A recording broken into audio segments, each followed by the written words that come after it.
Өөрийгөө хүмүүжилгүй, задгаа явдагтай хүн гэж хэлэхгүй. Харин ч би үеийнхээ бүсгүүчүүдээс илүү няхуур, болгоомжтой нэгэн болж төлөвшсөн гэж боддог.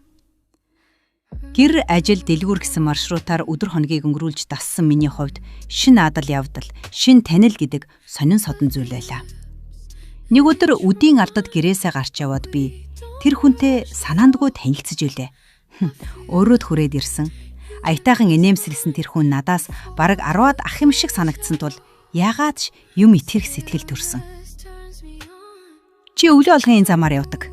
Би чамтай дандаа тааралддгийг чи мэдхүү гэж олон таван үггүй шууд л яриа үлдсэн тэр хүн нилээд боловсох хувцасан нэгэн байлаа.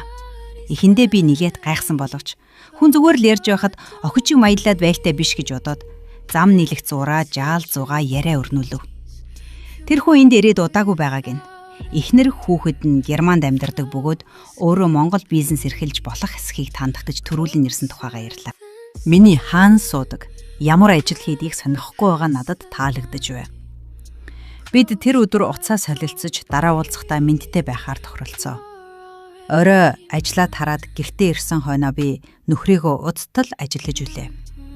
Тэр намайг сонирхоо болоод удаж байгааг тэгэхэд л анзаарсан юм. Гэртээ ирээд телевиз үзэж сониун гарчиглангаа хоолоо чимээгүйхэн идэх түүнийг хараад хизээ ингэж өөрчлөгдсөнийг нь огт санахгүй байв. Бид анх очрохдоо халуухан л хосууд байсан санагдана. Шин танил маань надад ийм бодол тээн өдөр хоногийн өнгөрүүлэх шалтгаан болсон байлаа. Хэд хоногийн дараа тэр над руу уцстав. Уцсны цаанаас хэгжилтэй гим хоргүй хэрнээ намуухан хөнгөнөх түүний дууг сонсоод яагаад ч юмх баярлсан. Миний амьдардаг энэ хот хэдийгээр Монголын томоохон хотуудын нэг боловч бараг хүн бүр бие биенээ зүс таних тул гэр бүлтэй эмэгтэй хүн энд тентхийн бааранд танихгүй эр хүнтэй сууж байвал тун содон харагдах байлаа. Тиймээс гадуур хооллоо гэсэн түүний урилгаас энэ удаад татгалзлаа. Ингээд бид хоёр хоногийн дараа түүний гэрт уулзахаар болзов.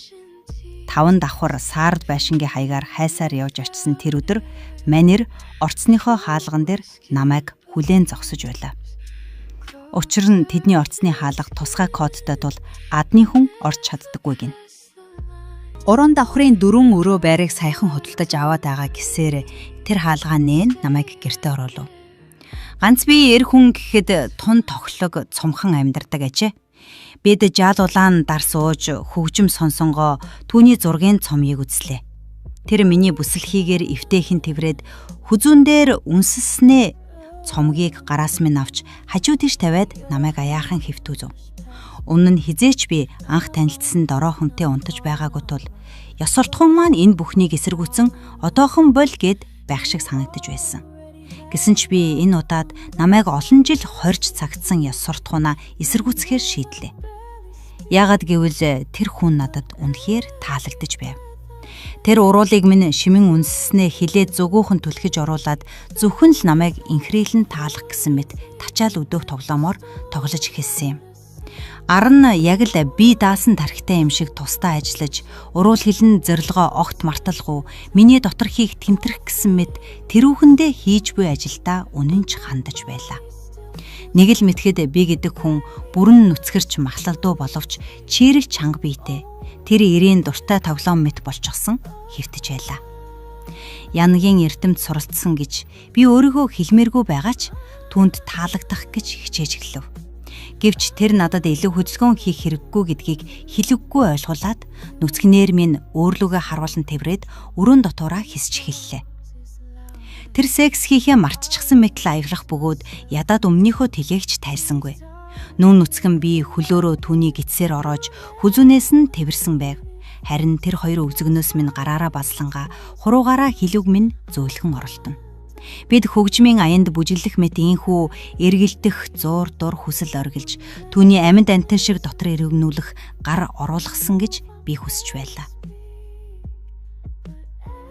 Бид террористтэй чигээрээ явсаар түүний унтхны өрөөнд ороход тэр намайг орон дээрээ бус цонхны тавцан дээр суулгаад хувцсаа тайлаад дөхөм ирлээ. Юу хийх гэж байгааг нь урьдчилан тодорхойлох аргагүй түүний үйлдэлүүд намайг үргэж гайхшуулж байсан юм. Энэ удаа тэр надад тун сонин бэлэг бэлтжээ. Яг түрүүчийнх шигэ өг зөөрмөн дэврэн авснаа. Хихнийхээ үзүүрээр хүүхний маань товчийг зөөлхөн аргалтаж, гараа саянх шиг өргөжлүүлэн хөдөлгөж байснаа. Ямар нэг бүлээхэн тос шиг зүйлийг төрөх нь мэдрээдв.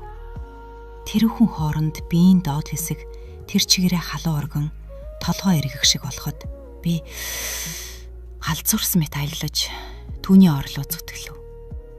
Харин тэр намайг түрүүчийнхээс ээж чанга тэврээд минийх рүү чулуу мэт хатуу эрэхтнээ хүчтэй түлхэн орууллаа. Өмнө нь би хизээч ингэж эр хүний дэврэлт газар буулгах сексийж байсангүй. Тэр миний өвзөнөөс гараараа барьсан хэвээр дээш доош хөдлөхөд минь дэмжиж байлаа.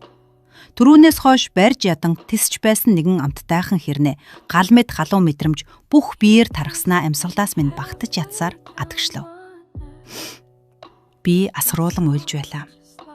Тэр намайг сая л нэг тэврээсээ тавьж орон дээрээ зөөлхөн хэвтүүлээд дахиад анхных шигээ үнсэж тааж эхэлсэн юм.